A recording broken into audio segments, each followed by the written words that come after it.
ተወስን ስትይ ዛሬ ነገ ያልኩሽ የምትወጂኝ ፍቅሬን ሳትወጂ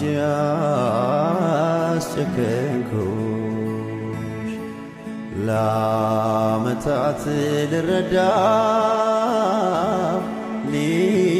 ሊገባኝ አልቻለ አትጂብኝ ውዴ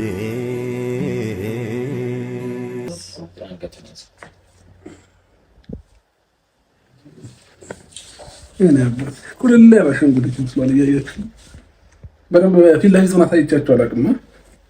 ቆይታ ሳያት ፊት ምን እያደገልኝ ነው። ደግሞ ጎረምሳ እየሆነ ነው፣ እያማረበት ነው። አለባባይ የነባት ሰላም ብላችሁ እስኪ ሰላም ሰላም፣ እንዴት ናችሁ? ደህና ናችሁ ወይ በላችሁ። አባቴ ከአንድ ከሁለት ወር በኋላ ዋና እናስመዘግበዋለን። ከዛ ጂም ቤትም ይገባል ከኔ ጋር ቶሎ ቢያደርግ ማለት ነው። ምን እንደማደርገው አሳያችሁ ነበር እግዚአብሔር እና አባቴ አንቺ መሳቅ ጀምሯል። ደግሞ እግዚአብሔር መሳቅ ጀምሯል። ባለፈው ራሱ እያሳቀኝ ነበር። አንተ የኔ አባት የኔ ቆንጆ የኔ ሸበላ አያምርም ልብሱ አንገቱን ያዘው አንተ እያየህ እኮ ነው አንተ የኔ አባት ፋሚሊዎቻችን ልብሱን እንዴት ታያችሁ? እናቱ መስዬው ያለብኛል። ጭራሽ እናቱ መስላ አንተ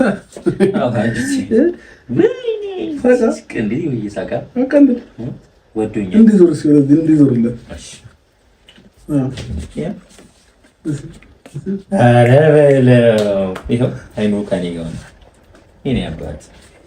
አለባበሱ እንዴት አያችሁ? ያምራል። የልጆች ልብስ ግን በጣም ያምራል። አባቴ ትልቅ ልጅ ነው። አንተ ይዞ ነው ጠላቱ ይሻላል። አባቴ ምን ያባት ፋሚሊ ሚዚ እዚህ ቢሆን አንዳንድ ነገር የሚያስፈልገው ነገር ሊያደርግልሽ እኮ ማለት ከዛ ጋር አልጠማም እዚህ ጋር ነው።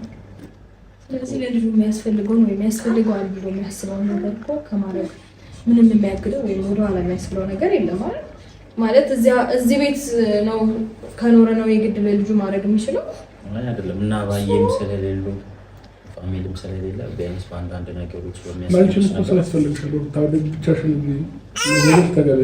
ገባሽ? እኔ አሁን እዚህ መኖሬ ለአንቺ የሚጠቅምሻል፣ ምንም የሚጎዳሽ ነገር የለም ሊገባሽ ማለት ነው። ለምን ብቻሽን እዚህ ብትኖሪው ነገር እንኳን አስተማሪ ብቻሽ ከምትጋፈጪውና ሰው ሲኖር እኩል አይደለም አይደል? ያንን በማሰብ ቢያንስ ማታ ማታ እንኳን ጩጫው አይተኛም አይደለ? እንደሚያስቸግርሽ አውቃለሁ።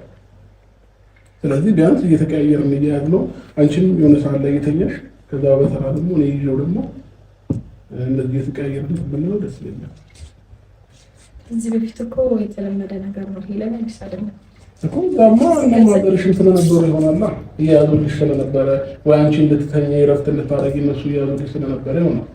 ቢያንስ ግን አሁን እዚህ ብቻሽ ከምትሆኚ እኔ እንግዲህ ያዝኩልሽ ለሊት ላይ ድንገት እንኳን ቢነሳ እንቅልፍሽ ቢነሳሽ እኔ ይይዝልሻለሁ። እኔ ልጅ አይከብደኝም፣ ችግር የለውም። አንተ ብዙ አትጨናነቅ። በዚህ እንደዚህ መጨነቅም አይገባህም። አንደኛ ኖርማል ነው። አባቴ ካው እንቅልፍ መስሏል ልጄ።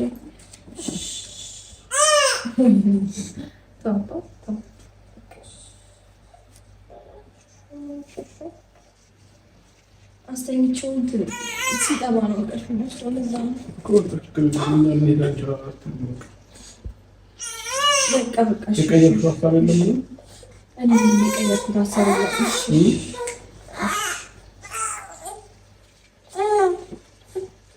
ሲቀጥል ደግሞ አንተ በዚህ ልክ አትጨነቅ። ሰው አለ እኮ የሚያግዝን ሰው አለ አይደል? በዚህ ልክ መጨነቅ አይገባህም። የመጣው ሰጠች